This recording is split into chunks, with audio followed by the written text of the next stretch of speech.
The rain was cold that October night, the kind that seeps through cheap cotton and reminds you that the world doesn't care about 16-year-old girls with nowhere to go. I stood on the lawn, watching my belongings get soaked, textbooks bleeding ink, clothes turning to wet weights, my life reduced to garbage bags on dying grass. "Worthless girls don't deserve a roof," my dad said from the doorway, backlit like some deity of disappointment. Behind him, my mother clutched her pearl necklace, the one I'd never be good enough to inherit. My younger brother Kevin smirked from the stairs, already calculating which of my abandoned possessions he'd claim. "Please," I said, not begging. I'd learned that didn't work, just stating a fact. "I have nowhere to go." "Should have thought of that before you decided to be difficult," Mom said. "We gave you every opportunity to be normal. Piano lessons, etiquette classes, that nice boy from church. But no, Mackenzie always has to be special." Special. Their word for my sin. Wanting to study engineering instead of elementary education, refusing to date Pastor William's handsy son, asking why Kevin's C's were celebrated while my A's were expected. Special meant difficult. Difficult meant disposable. "Get off our property," Dad said, already closing the door. "Or I call the police." I grabbed what I could carry, backpack, one garbage bag, the envelope of birthday money I'd hidden for college, and walked away. Behind me, the porch light went off. They didn't even watch to see which direction I went. That night, I slept in a 24-hour laundromat, hidden behind the industrial dryers. The manager found me at dawn but didn't call the cops. Instead, Maria Gonzalez offered me a deal. Clean the place before opening, and I could sleep there until I figured things out. "Parents?" she asked, though the answer was obvious. "Former," I said. She nodded like that made perfect sense. Mine disowned me for marrying a woman. 20 years later, they want to meet their grandkids. Funny how that works. I didn't think it was funny then. I thought it was survival. Maria became my first guardian angel. She let me use the laundromat address for school enrollment, taught me to budget my meager earnings, and never asked why a straight-A student was mopping floors at midnight. When I graduated valedictorian, full scholarship to MIT, nowhere to list parental contact, she was the only one in the audience. "You're going to change the world, Mija," she said, pressing a crisp $100 bill into my hand. "And when you do, remember us little people." I remembered. But first, I had to survive MIT. 4 years of work-study, summer internships, sleeping in the engineering lab when dorms closed for breaks.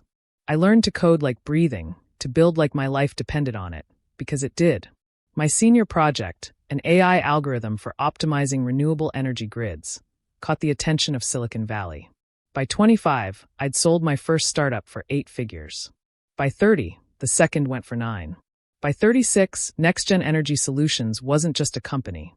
It was the company, revolutionizing how the world thought about sustainable power. The Forbes interview happened on a Tuesday. "The Homeless Teen Who Became a Billionaire," they titled it. A bit sensational, but accurate enough. They photographed me in my office, city lights glittering behind floor-to-ceiling windows, wearing a suit worth more than my parents' house. "No family?" the interviewer asked, noting the absence of personal photos.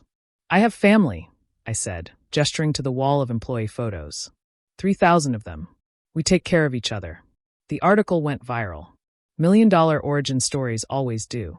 But I'd changed my last name, moved across the country, built walls of lawyers and success between me and that October night.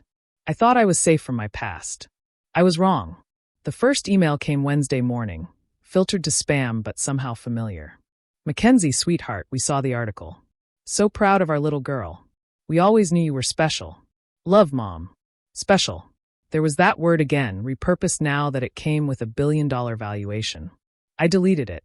Thursday brought a Facebook message from Kevin. "Sis, can't believe we found you. The family's been looking everywhere. Dad has cancer. Wants to make things right. Call me." Friday, a FedEx package arrived at my office. No one should have had that address. Inside, my old teddy bear, water-stained and moldy, with a note. "Kept this all these years. Waiting for you to come home. Dad." The teddy bear I'd begged them not to throw away. The one they'd tossed on the lawn with everything else, now excavated from some garage box and presented like proof of love. I had security screen everything after that, but they kept coming. Letters, emails, messages through LinkedIn, even a singing telegram that made it past the front desk. All variations on the same theme. "We love you, we missed you, we made mistakes, we're family." Family. The word tasted like wet cotton and October rain. Then they escalated. Ms. Wade. My assistant knocked. There's a couple in the lobby claiming to be your parents. Should I call security? I looked at the monitor showing the lobby feed. 20 years had shrunk them. Dad's cancer was real. Mom's pearls replaced by medical alert jewelry. They sat on the designer furniture like they belonged there, like they hadn't thrown me away like garbage. Send them up, I said. My assistant's eyes widened. Are you sure? Very. I had the corner office prepared like a stage. Awards on display, Forbes cover framed, the city at my back like an army. When they entered, I didn't stand. Mackenzie, Mom breathed. You look successful. Ms. Wade, I corrected. Mackenzie died in a laundromat 20 years ago. They flinched but rallied. They'd rehearsed this. We made mistakes, Dad said, his voice rougher now, whether from age or illness. We were different people then. Traditional. We didn't understand. You understood perfectly, I interrupted. You understood that I didn't fit your mold, so you threw me away. Like garbage. In the rain. At 16. We want to make amends, Mom said, clutching a tissue she didn't need yet. Family should be together. Especially now, with your father sick and Kevin struggling. Ah! I smiled, the shark smile I'd learned in boardrooms. There it is. Kevin's struggling. They exchanged glances. He's had some setbacks. Bad investments. His wife left, took the kids. If he could just get a small loan. How much? 5 million would. I laughed. Actually laughed, the sound bouncing off glass and steel like October rain. 5 million. You threw me away for being worthless, and now I'm worth 5 million to you. You're our daughter. I was your daughter when I begged you not to lock me out. I was your daughter when I slept in public bathrooms. I was your daughter when I ate from dumpsters behind the cafeteria because work-study didn't cover meals.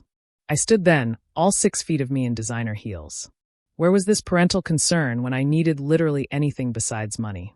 Mom started crying, real tears this time. We've suffered too. 20 years of regret. Suffered. I walked to the window, gesturing at the city below. Let me tell you about suffering. It's choosing between tampons and food. It's staying in an abusive relationship because it's better than the streets. It's watching other kids call home while you pretend you have anyone who cares if you're alive. Mackenzie, please. Ms. Wade, I corrected again. And I'm not finished. You want to know what I did next? After you saw the Forbes interview and decided I was suddenly worth acknowledging. They waited, hope and fear warring on their faces. I bought your house. Silence. What? Dad's voice cracked. The house you threw me out of. Bought it through a shell company last month. You've been renting from me. I pulled out a folder, slid it across the desk. Your lease is up. Mom's hands shook as she opened it. You're evicting us? I'm giving you 30 days notice. Very legal, very proper. More consideration than you gave your 16-year-old daughter. Where will we go? Dad asked, and for a moment, I saw real fear in his eyes. That's not my problem. Just like I wasn't yours. This is cruel, Mom whispered. This is consequence. I returned to my desk. But because I'm not you, I'm also giving you this. Another envelope. One check. $50,000.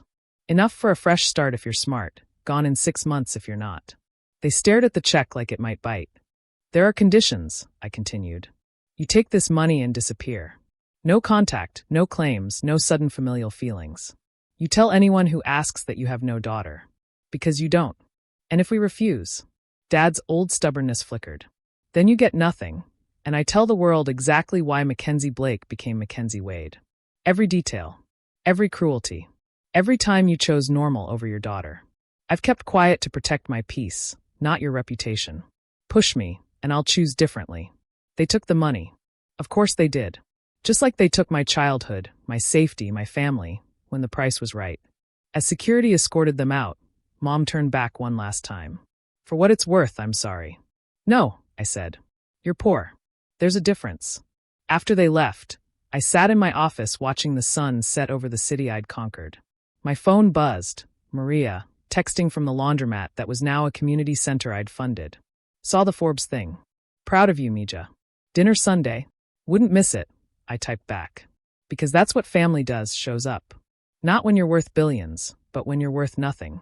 Not when Forbes writes articles, but when you're crying behind industrial dryers. Not when it's convenient, but when it counts. The house, their former house, became a transitional shelter for aged-out foster kids. I named it Second Chances, because everyone deserves one, just not always from the people who failed them first. And every October, when the rain turns cold and unforgiving, I make a donation to youth shelters across the country. The amount varies, but the memo line is always the same: for the worthless girls who'll prove them wrong. Because we do. God help them all, we always do.